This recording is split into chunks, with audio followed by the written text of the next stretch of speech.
கர்த்தருடைய பரிசுத்த நாமம் மகிமைப்படுவதாக. அருமையான தேவனுடைய பிள்ளைகளை, இன்றைக்கு நான் ஆலயம் செல்வதால் வரும் பலன் என்ன என்பதை குறித்து உங்களோடு பேச வேண்டும் என்று நினைக்கிறேன். அதாவது சங்கீதம் 63 அதிகாரம் 2வது வசனத்தில் நான் வாசிக்கும்போது, பரிசுத்த ஸ்தலத்தில் உம்மை பார்க்க ஆசையாயிருந்து உமது வல்லமையும் உமது மகிமையும் கண்டேன் என்று தாவீது சொல்லுகிறதை பார்க்க முடியும். அருமையான தேவனுடைய பிள்ளைகளை, இன்றைக்கு ஆலயம் செல்கிறதான மக்களின் குறித்து நாம் பார்க்கும்போது, ஒவ்வொருவரும் ஒவ்வொரு விதங்களிலே ஆலயத்துக்கு செல்கிறார்கள். சிலர் டைம் பாஸ் பண்ணுவதற்காகவே செல்கிறார்கள். சிலர் அங்கு போனால் என்ஜாய் பண்ணலாம் என்று அந்த ஆசையோடு போகிறார்கள். சிலர் ஏதோ ஏனோதோனோ என்று அதாவது போயிட்டு வரலாம் அப்படின்னு ஒரு எண்ணத்தோடு போகிறார்கள். இன்னும் சிலரை பார்க்கும்போது, பாஸ்டர் ஏன் சர்ச்சுக்கு வரல அப்படின்னு கேட்பாங்களே, அவர்களை திருப்திப்படுத்துவதற்காக சென்று வரலான்னு போகிறாங்க. இன்னும் சிலர் என்னென்ன இதற்காக போகிறார்கள் என்றால், அதாவது ஆண்டவருடைய வசனத்தை கேட்கலாம், ஆண்டவர் ஆராதிக்கலாம் என்கிற நோக்கத்தோடு போகிறார்கள்.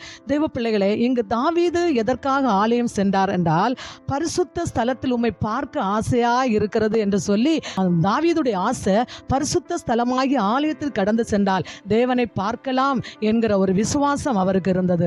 அந்த நம்பிக்கையோடு அவர் கடந்து வருகிறார். அப்படி ஆலயம் வருகிறதுனால அவருடைய ஆசை நிறைவேறுகிறது. ஒருவேளை விசுவாச கண்களால் ஆண்டவராகிய தேவன் அவரால் தரிசிக்க முடிகிறது. இரண்டாவதாக பார்க்கும்போது, ஆலயம் செல்வதனால் நமக்கு என்ன பலன் கிடைக்கிறது என்றால், பார்க்கும்போது அவர் சொல்லுகிறார், அங்கு போனதுனால, ஆலயத்துக்கு போனதுனால நான் உம்முடைய மகிமையை கண்டேன், உம்முடைய வல்லமையை கண்டேன் என்று சொல்லுகிறார். அவருடைய வல்லமை என்ன?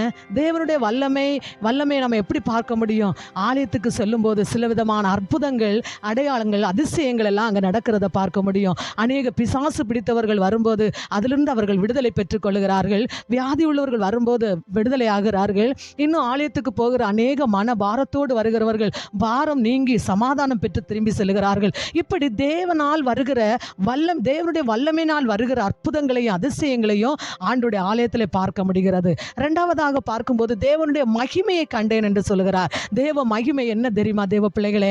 அங்கு தேவ பிரசன்னத்தை உணர முடிகிறது. தேவ மகிமையுடைய அந்த தேவனுடைய பிரசன்னம் வெளிப்படும் போது நாம் இருக்கிற இடமே தெரியாத அளவுக்கு ஒரு சந்தோஷம் நம்முடைய இருதயத்தை ஆளுகை செய்கிறது.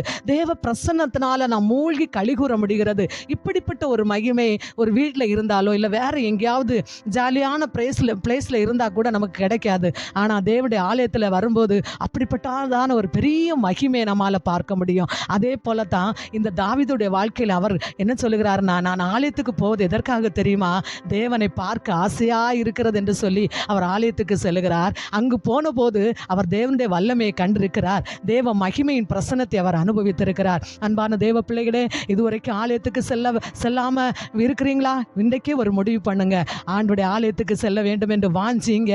இந்த தாவீது அனுபவித்த அந்த பெரிதான மகத்துவமான காரியங்களை நீங்களும் அனுபவிக்க முடியும். அப்படி செய்து தேவ பிரசன்னத்தை உணர்ந்து தேவ ஆலயத்தினால் உண்டாகிற நன்மையை நீங்களும் பெற்றுக்கொள்ள உங்களுக்காக நான் செபிக்கிறேன். கர்த்தர் தாமே உங்களை ஆசீர்வதிப்பாராக.